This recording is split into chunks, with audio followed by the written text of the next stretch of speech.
Mata TV YouTube Indonesia dengan bangga mempersembahkan sebuah storytelling kekinian abad ini diangkat dari karya besar S.H. Mintarja yang sangat populer di masanya, berlatar belakang kisah tanah Jawa masa lampau, tepatnya di penghujung kejayaan kerajaan tanah Jawa dengan judul Api di Bukit Menoreh.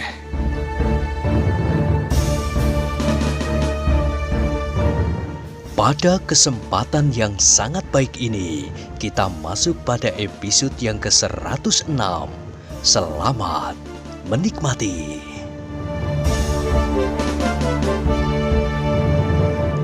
Pada episode sebelumnya telah diceritakan, Untara dan kedua perwira pengawal Ki Gede Pemanahan itu saling berpandangan. Mereka ternyata demikian tergesa-gesa sehingga mereka tidak sempat untuk memikirkan bahaya yang dapat bersembunyi di balik setiap helai daun di desa ini. Seandainya si Danti membawa beberapa kawan yang lain, maka mereka pasti sudah terjebak di atas punggung kuda mereka masing-masing. Untara yang masih belum menghapus keringat di keningnya itu kemudian berkata, "Kami ternyata terlampau tergesa-gesa. Untunglah bahwa kami tidak mendapat serangan dari tempat-tempat berhenti sesaat karena ketergesa-gesaan kami itu." Untara berhenti sesaat, dipandanginya anak muda yang masih tegak di tempatnya masing-masing dengan senjata di tangan-tangan mereka. Kemudian katanya pula, "Untunglah bahwa Ki Gede telah sampai di tempat ini. Sekali lagi aku terlambat beberapa saat. Kami berhenti sejenak di ujung desa karena kami melihat kuda Suwandaru yang Ki Gede pakai. Kami bertanya-tanya di dalam hati kami, namun kami tidak menemukan jawabnya. Akhirnya kami meneruskan perjalanan sampai di tikungan. Kami melihat apa yang terjadi di sini. Kalau aku tidak mendahului kalian dan kalian tidak melihat kudaku sehingga kalian tidak berhenti, apakah yang kira-kira akan kalian lakukan?" bertanya Ki Gede Pemanahan. Pertanyaan itu telah memukul dada Untara sehingga anak muda itu menundukkan kepalanya. "Ya, apakah yang akan aku lakukan seandainya aku justru datang lebih dahulu dari Ki Gede Pemanahan? Apakah aku akan melawan Ki Tambakwedi?" Karena itulah maka Untara menjawab lirih, "Tak ada yang dapat kami lakukan, Ki Gede. Mungkin kami adalah korban yang berikutnya." Ki Gede tersenyum sambil menyarungkan kerisnya. Ia berkata, "Sudahlah, jangan kau pikirkan lagi Tambakwedi itu. Semuanya sudah berlalu." Kemudian Ki Gede Pemanahan itu berpaling kepada putranya. "Sutowijoyo, jadikanlah peristiwa ini peringatan bagimu. Jangan terlampau menuruti keinginan. Aku pun hampir terlambat. Untung aku mendengar Ki Tambakwedi mengancam dengan marahnya, sehingga suaranya terdengar dari balik dinding-dinding halaman ini. Mula-mula aku memang tidak segera menemukan tempat ini, dan aku datang tepat pada waktunya." Sutowijoyo menundukkan kepalanya. Ia tidak menjawab sepatah kata pun, apalagi ketika kemudian terasa lambungnya menjadi sakit. Lambung yang terkena sentuhan Ki Tambakwedi, sehingga ia terbanting jatuh pada saat ia hampir berhasil membunuh si Danti.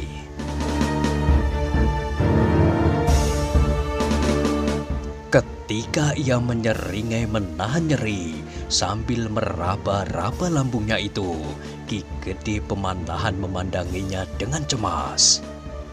"Kenapa lambungmu?" bertanya orang tua itu. "Sakit," sahut Sutowijoyo. "Iya, kenapa?"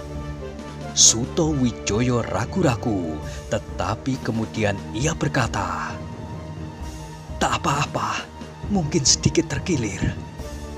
Tetapi jawaban itu tidak meyakinkan Ki Gede Pemanahan, sehingga sekali lagi ia bertanya, "Kenapa lambung itu?" Namun Sutowijoyo yang nakal itu memandangi wajah Agung Sedayu dan Swandaru berganti-ganti sambil tersenyum kecut. "Kenapa?" desak ayahnya, yang menjawab kemudian adalah Swandaru Geni. "Putra Ki Gede telah terkena sentuhan Ki Tambakwedi dan terbanting jatuh." Ki Gede Pemanahan mengerutkan keningnya. Perlahan-lahan ia mendekati anaknya sambil bertanya, "Benarkah begitu?" Sutowijoyo mengangguk. Desis Ki Gede Pemanahan. "Untunglah bahwa tulang-tulangmu tidak patah." "Ki Tambakwedi terlampau tergesa-gesa," sahut Sutowijoyo. "Ia berada dalam jarak yang cukup jauh. Hampir tak masuk di akal bahwa kemudian dengan satu kali loncatan aku terpelanting." "Kenapa ia berbuat demikian? Bukankah ia akan membunuh kalian bertiga? Kenapa tidak langsung saja kau dicekiknya?" "Ya, tetapi saat itu ia sedang berusaha menyelamatkan si Danti yang kehilangan kesempatan untuk mengelak. Sedang Ki Tambakwedi ingin membunuhku dengan cara yang dianggap sangat menyenangkan hatinya."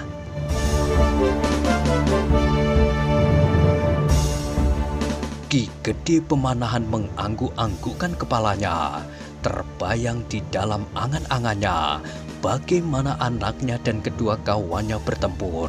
Namun ia mengucap syukur di dalam hatinya bahwa ia datang tidak terlambat seperti Untara dan kedua kawan-kawannya, sehingga ia sempat menyelamatkan anaknya.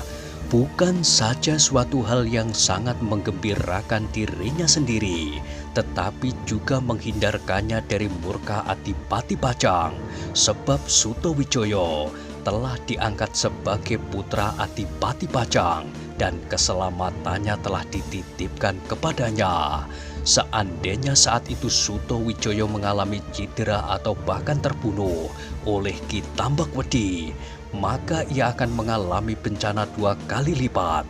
Ia akan kehilangan anak laki-lakinya dan mungkin ia akan kehilangan jabatannya pula karena murka Adipati Pajang yang merasa kehilangan anaknya pula.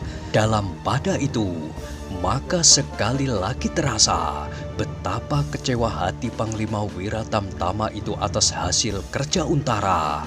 Sangkal putung yang disangkanya sudah tidak akan diganggu lagi oleh orang-orang Jipang, seperti laporan yang disampaikan oleh Untara, ternyata masih menyimpan bahaya yang hampir saja menelan keselamatannya dan keselamatan anaknya. Namun Ki Gede Pemanahan berusaha untuk menyimpan penyesalan itu di dalam hatinya. Bagaimanapun juga, ia masih mencoba mengerti bahwa Untara dihadapkan pada suatu keadaan yang tidak dapat diperhitungkannya lebih dahulu. Unsur Ki Tambakwedi agaknya adalah sumber dari kekacauan persiapan dan perhitungannya. Kalau tidak ada hantu lereng Merapi itu, maka sangkal putung benar-benar tidak akan terganggu lagi. Kini yang mereka tunggu adalah perkembangan keadaan yang tumbuh pada orang-orang Jipang yang akan menyerah itu. Mereka pasti melihat api itu pula dan bagaimanakah tanggapan mereka atas api itu sama sekali tidak diketahui oleh Untara dan para prajurit Pajang yang lain. Sementara itu, Widura membawa pasukannya dengan tergesa-gesa ke desa kecil itu. Kalau terjadi sesuatu, maka ia pun ikut bertanggung jawab pula bersama dengan Untara. Karena itu, maka ia ingin segera sampai dan melihat apa yang telah terjadi. Dengan hati-hati, pasukan itu pun kemudian memasuki desa Benda. Namun desa itu masih saja sepi seperti tidak terjadi apa-apa, kecuali api yang kini semakin lama menjadi semakin surut. Untunglah bahwa jarak dari rumah yang satu ke rumah yang lain cukup jauh sehingga api itu tidak menjalar ke rumah-rumah yang lain. Widura menjadi berlega hati ketika kemudian dilihatnya di ujung lorong itu Ki Gede Pemanahan, Untara, Suto Wijoyo dan yang lain-lain masih berdiri di muka gardu. Bahkan para penjaga pun masih juga tegak seperti patung. Hati Widura menjadi semakin tentram ketika dilihatnya orang-orang yang berdiri di ujung jalan itu memandangi pasukannya sambil tersenyum. Namun ketika ia menjadi semakin dekat, hatinya menjadi sedikit berdebar-debar kembali karena dilihatnya ujung tombak Suto Wijoyo menjadi semburat merah oleh warna darah. Widura itu pun kemudian menganggukkan kepalanya dalam-dalam sambil bertanya, "Apakah yang sudah terjadi, Ki Gede? Bukankah Angger Sutowijoyo, putra Ki Gede tidak mengalami cedera?" "Itulah orangnya," sahut Ki Gede Pemanahan sambil menunjuk putranya. "Hampir saja ia mati dicekik hantu lereng Merapi." "Oh," Widura mengangguk-anggukkan kepalanya. Sekilas ia mampu membayangkan bahwa agaknya kedatangan Ki Gede Pemanahan telah menyelamatkannya.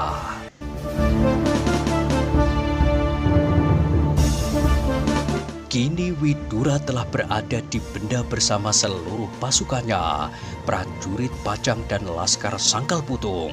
Karena itu maka kewajibannya adalah menunggu perintah apa yang harus dilakukannya menjelang kehadiran orang-orang Jipang yang akan menyerah. Kalau mereka mengingkari janji, maka yang akan terjadi adalah pertempuran. Bahkan mungkin mereka harus berlari-lari kembali ke induk Kademangan apabila para pengawas melihat orang-orang Jipang mengambil jalan melingkar dan bermaksud langsung menusuk ke jantung Kademangan. Tetapi meskipun demikian, maka pasukan cadangan yang ditinggalkan akan mampu menahan orang-orang Jipang itu sampai sebagian dari pasukan ini datang kembali. Tetapi apabila terjadi demikian, maka pasti tak akan ada ampun lagi bagi orang-orang Jipang itu. Matahari yang merambat semakin tinggi kini telah hampir mencapai puncak langit. Beberapa saat lagi maka saat yang dijanjikan akan tiba. Karena itu, maka seluruh pasukan itu pun berjaga-jaga. Beberapa orang pemimpin kelompok telah mengatur anak buah masing-masing dan menempatkan mereka terpisah-pisah di sawah-sawah yang tidak ditanami di hadapan desa Benda. Itulah nanti orang-orang Jipang akan berkumpul. Mereka akan mengumpulkan senjata-senjata mereka dan membiarkan orang-orang Pajang mengambilnya. Itu adalah suatu upacara penyerahan yang telah disepakati.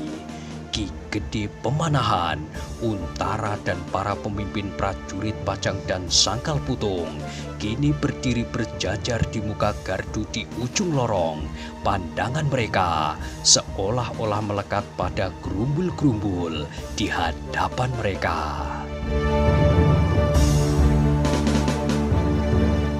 Di hadapan mereka kini terbentang sebidang tanah persawahan yang seakan-akan hampir tidak pernah mendapat perawatan.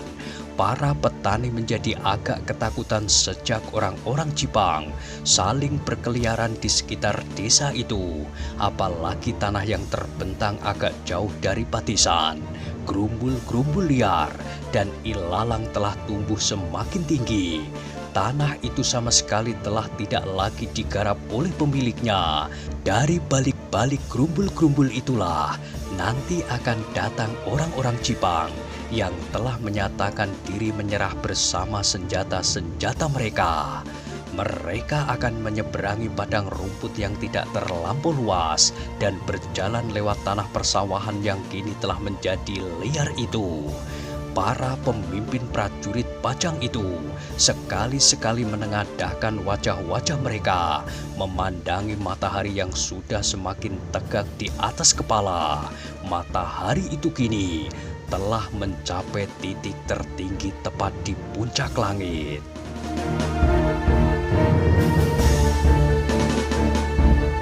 Saatnya telah tiba, gumam Ki Gede Pemanahan. Hati Untara menjadi berdebar-debar. Mudah-mudahan tidak terjadi malapetaka bagi Sangkal Putung. Mudah-mudahan rencana ini dapat berjalan sesuai dengan rencana. Tiba-tiba ia menyesal atas ketergesa-gesaannya. Ia telah memberanikan diri menyatakan bahwa persoalan orang-orang Jipang segera akan selesai sepeninggal macan kepatihan. Bahkan ia telah memberanikan menyatakan bahwa Sangkal Putung kini telah aman, tentram, dan mengharap kehadiran Ki Gede Pemanahan untuk menerima penyerahan sisa-sisa terakhir dari orang-orang Jipang itu. Sedang beberapa orang yang tidak sependapat dengan mereka yang menyerah itu sama sekali tidak akan berarti apa-apa. Bahkan mereka akan dapat diabaikan untuk sementara. Namun ternyata kehadiran Ki Gede Pemanahan telah disambut oleh Ki Tambak Wedi di Tegal Jagung. Bahkan kemudian putra Ki Gede Pemanahan pun hampir-hampir menjadi korban pula. Tetapi kini semuanya itu telah terjadi. Kalau sekali lagi terjadi sesuatu, maka kepercayaan Ki Gede Pemanahan kepadanya pasti akan surut terlampau jauh.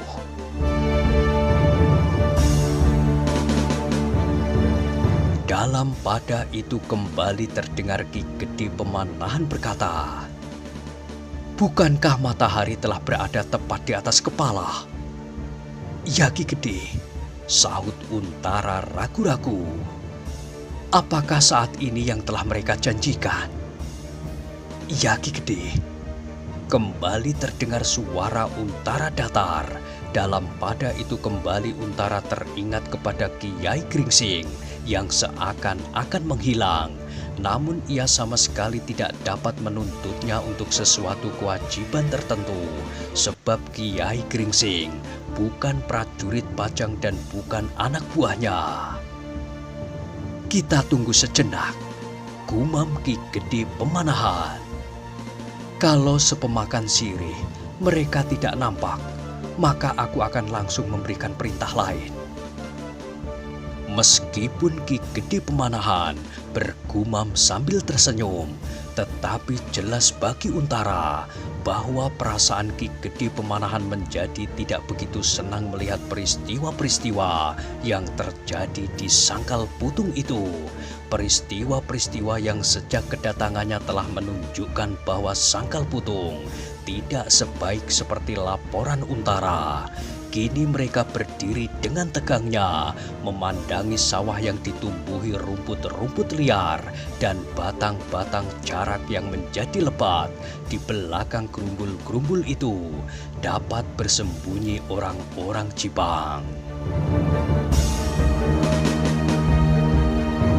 Bahkan mereka dapat bertebaran jauh dari selatan ke utara.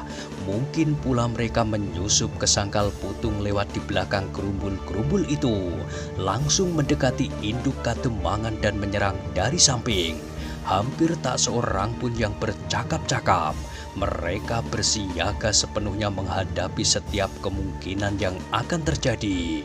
Para prajurit Pajang dan laskar Sangkal Putung yang menebar itu pun memandangi gerumbul di hadapan mereka dengan mata yang hampir tidak berkedip.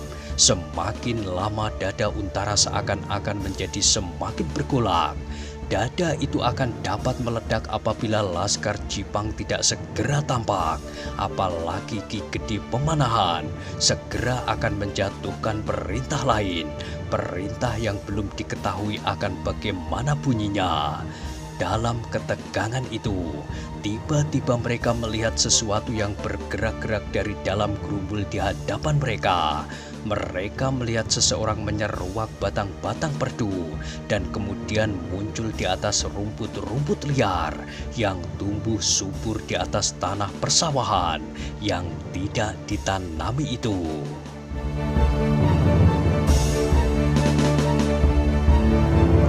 Untara melihat melihat orang itu dengan dada berdebar-debar. Selangkah ia maju sambil bergumam, "Itukah mereka?" "Hanya satu orang," sahut Ki Gede Pemanahan. Tapi ternyata yang kemudian menyeruak dari dalam gerumbul-gerumbul itu tidak hanya satu orang. Sesaat kemudian kembali mereka melihat seorang yang lain, disusul orang yang ketiga dan keempat. Namun yang datang dari balik gerumbul itu sama sekali tidak seperti yang diharapkan oleh Untara dan para pemimpin Sangkal Putung. Mereka ternyata tidak lebih dari 20 orang. "Hanya itu?" terdengar Ki Gede Pemanahan bertanya. Untara tidak segera dapat menjawab, tetapi keringat dinginnya telah melelehi di segenap permukaan kulitnya. 20 atau 25 orang, berkata Ki Gede Pemanahan pula. 20 orang Jipang telah mampu menggerakkan Panglima Wiratamtama untuk menyambut kedatangannya. Dada Untara kini benar-benar dipenuhi oleh kegelisahan yang melonjak-lonjak. Kalau yang datang hanya 25 orang itu, alangkah malunya dia. Ki Gede Pemanahan, Panglima Wiratamtama itu pun pasti akan menjadi sangat marah kepadanya, seolah-olah 25 orang Jipang itu cukup bernilai untuk memaksa Ki Gede Pemanahan datang ke daerah terpencil itu. Tetapi ketika kemudian mereka melihat dengan seksama, maka mereka melihat sesuatu yang tidak begitu wajar pada orang-orang Jipang itu. Mereka melihat orang-orang Jipang itu memanggul sesuatu yang agaknya cukup berat. "Apakah yang mereka bawa?" tanya Ki Gede bertanya kembali. "Aku tidak tahu, Ki Gede," sahut Untara. Ki Gede Pemanahan mengangguk-anggukkan kepalanya. Namun kemudian matanya yang tajam melihat benda yang dipanggul oleh orang-orang Jipang itu. Terdengar ia bergumam, "Senjata. Mereka memanggul senjata di atas pundak-pundak mereka. Kau lihat ujung-ujung dari senjata-senjata itu. Mereka memanggul tidak hanya sepucuk senjata di atas pundak masing-masing, tetapi seikat senjata."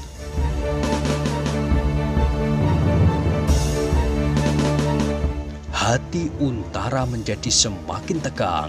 Ia tidak tahu kenapa orang-orang Jipang itu memanggul senjata-senjata mereka yang telah mereka ikat menjadi 20 ikat dan mereka bawa mendahului orang-orang mereka. Untara tidak tahu apakah yang seterusnya akan dilakukan oleh orang-orang Jipang itu. Dalam persetujuan mereka, sama sekali mereka tidak pernah menyatakan bahwa mereka bersedia berbuat demikian. Namun Untara tidak dapat berbuat lain daripada menunggu orang-orang itu menjadi semakin dekat. Untara harus mendapat keterangan dari mereka apakah yang seterusnya akan dilakukan oleh orang-orang Jipang itu.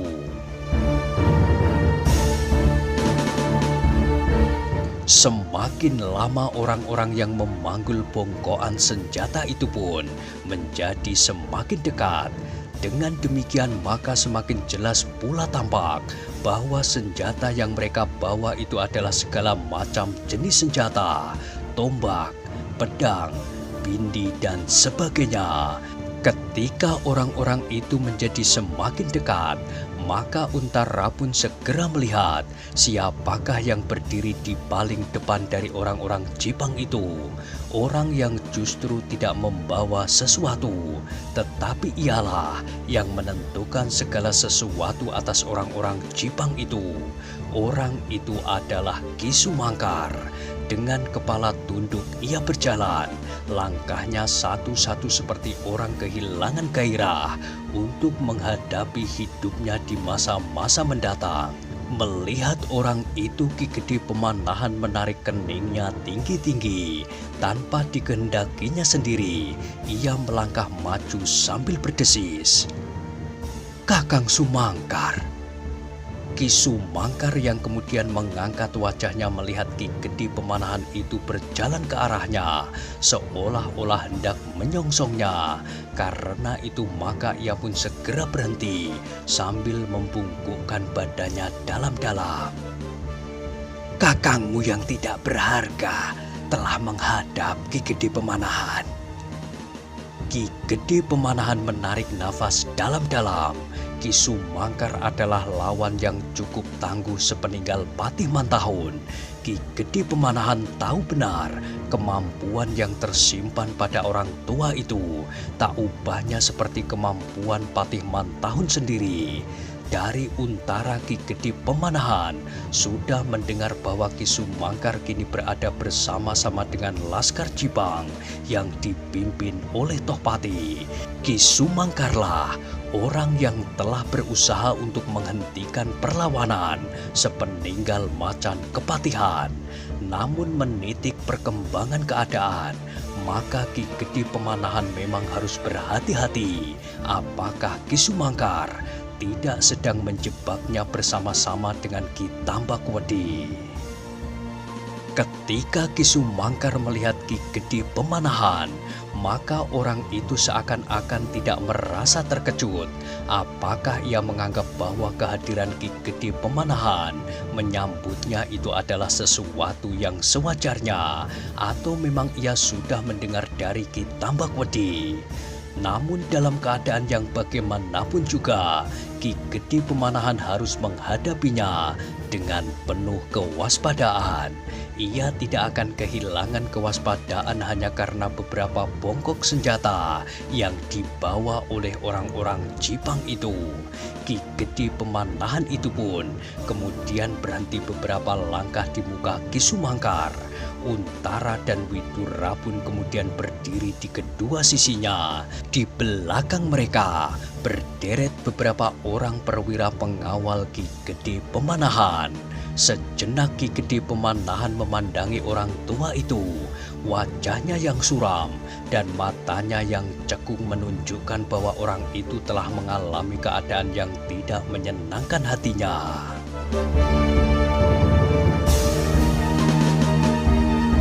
"Kau nampak kurus dan lekas bertambah tua, Kakang Sumangkar," sapa Ki Gede Pemanahan.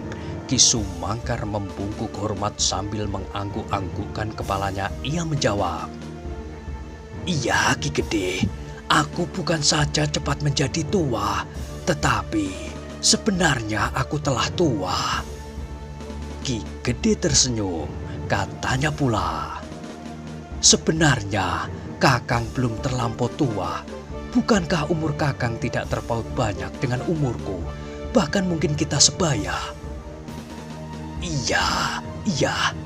Ki Sumangkar masih mengangguk-anggukkan kepalanya.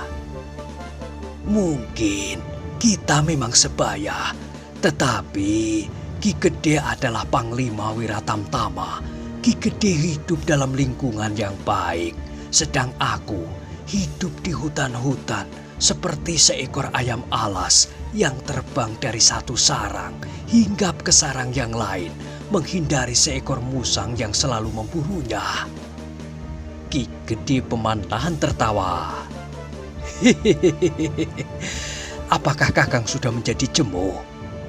Ki Sumangkar menarik nafas dalam-dalam. Jawabnya, "Aku sendiri sebenarnya tidak pernah merasakan itu sebagai suatu keadaan yang menjemukan, Ki Gede. Aku telah membiasakan diri hidup dalam kesulitan dan penderitaan sejak aku berguru di Gedung Jati bersama Kakang Mantahun. Juga ketika Kakang Mantahun menjadi Patih Jipang, aku tidak menjadi seorang tumenggung atau senopati perang. Aku waktu itu adalah seorang abdi kepatihan." Ki Gede Pemanahan mengangguk-anggukkan kepalanya. Katanya, "Lalu, apakah yang mendorong Kakang mengambil keputusan seperti ini?" Ki Sumangkar menarik nafas dalam-dalam. Sekali ia berpaling, dilihatnya orang-orang Jipang yang memanggul senjata-senjata mereka masih berdiri di belakangnya. "Letakkanlah senjata-senjata itu," berkata Ki Sumangkar kepada orang-orang Jipang. Namun kemudian kepada Ki Gede Pemanahan ia berkata, "Bukankah demikian Ki Gede? Apakah senjata-senjata ini boleh kami letakkan di sini?" Ki Gede berpikir sejenak, kemudian jawabnya, "Letakkanlah." Orang-orang Jipang itu segera meletakkan senjata-senjata yang terikat dalam ikatan-ikatan yang cukup besar. "Itulah sebagian besar dari senjata-senjata kami, Ki Gede," berkata Ki Sumangkar. Kemudian kepada Untara ia berkata, "Kami telah melakukan sesuatu di luar persetujuan Angger Untara, tetapi kami yakin bahwa dengan demikian kami telah menegaskan kami untuk menghentikan perlawanan kami." Untara tidak segera menjawab. Ditatapnya wajah Ki Gede Pemanahan sejenak, seolah-olah ia menyerahkan segala persoalan kepada Panglima Wiratamtama itu.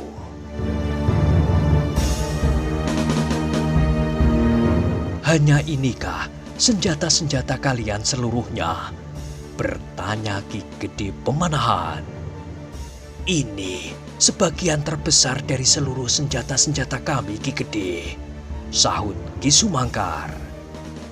"Kenapa tidak seluruhnya?" "Kami masih memerlukan beberapa pucuk senjata di tangan kami," sahut Ki Sumangkar. "Kakang tidak percaya kepada kami?" "Bukan Ki Gede, bukan," jawab orang tua itu cepat-cepat. "Tetapi kami masih harus melindungi diri kami dari kepuasan serigala-serigala ke sarang kami sendiri." Ki Gede Pemanahan mengangguk-anggukkan kepalanya pula. Namun tiba-tiba ia bertanya kembali, Kakang Sumangkar belum menjawab pertanyaanku. Apakah yang mendorong Kakang Sumangkar mengambil keputusan ini? Bukankah Kakang tidak pernah mengalami kejemuan dengan keadaan Kakang selama ini?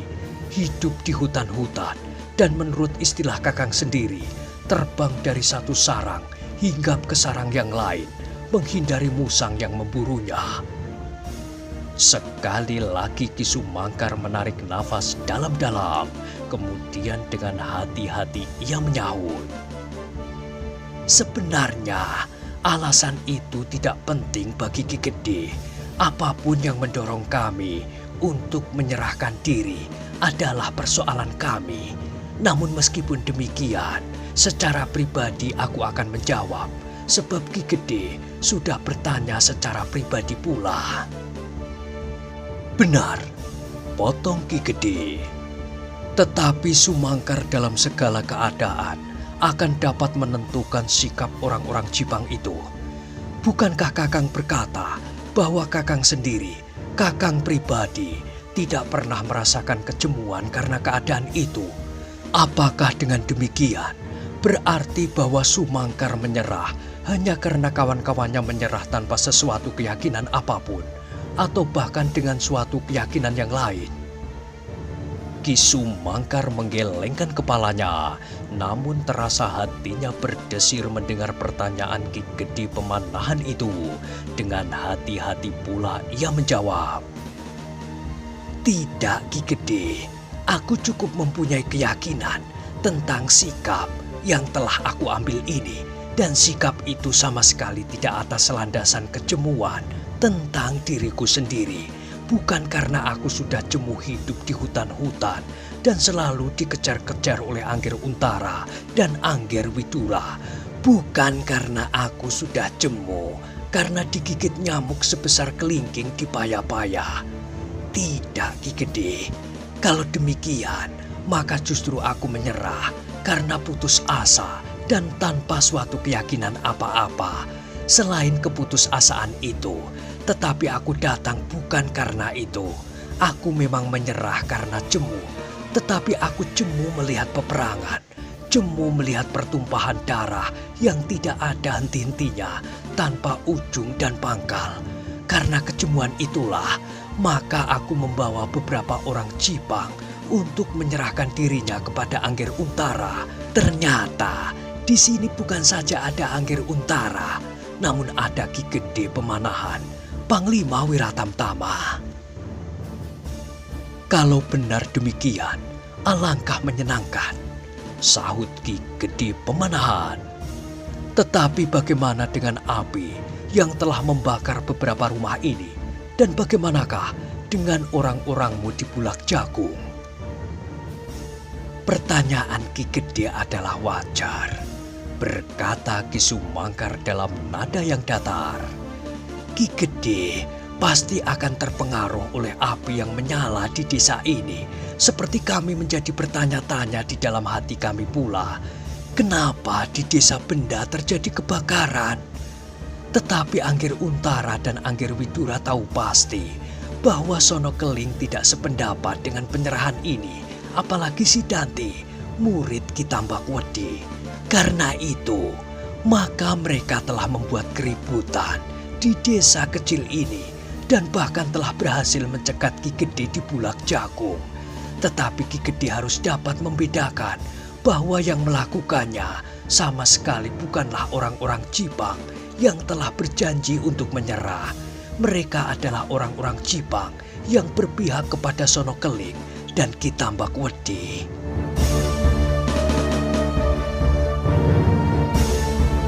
Tampaklah wajah Ki Gede Pemanahan berkerut-kerut.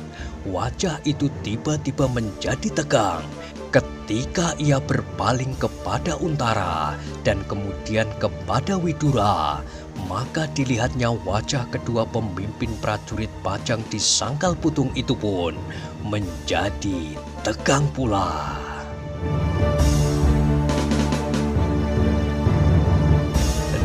Nah, bagaimanakah kisah selanjutnya? Silahkan ikuti terus kisah Api di Bukit Menoreh pada episode berikutnya.